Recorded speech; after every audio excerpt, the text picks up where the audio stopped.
عالم اسلام کی عظیم علمی شخصیت مفتی اعظم پاکستان اور صدر جامعہ دارالعلوم مولانا مفتی محمد رفیع عثمانی کے انتقال کو 1 سال گزر گیا۔ مفتی رفیع عثمانی 18 نومبر 2022 کو طویل علالت کے بعد انتقال کر گئے تھے۔ رپورٹ کر رہے ہیں کفیل احمد۔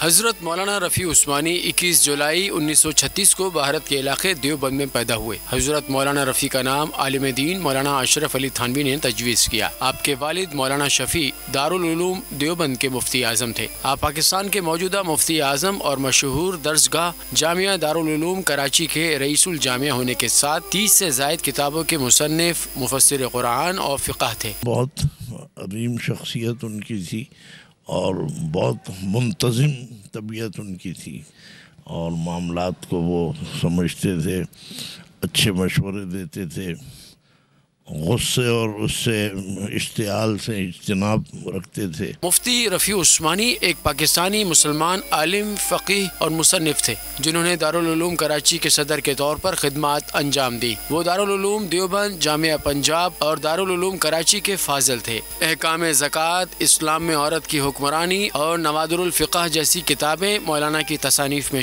سینڈیکیٹ ممبر اور وفاق المدارس العربیہ کی مجلس انتظامیہ کے رکن اور نائب صدر تھے۔ مولانا رفیع عثمانی مولانا محمد تقی عثمانی کے بڑے بھائی تھے۔ کیمرامین امجد شاہ کے ساتھ کفیل احمد، بول نیوز، کراچی۔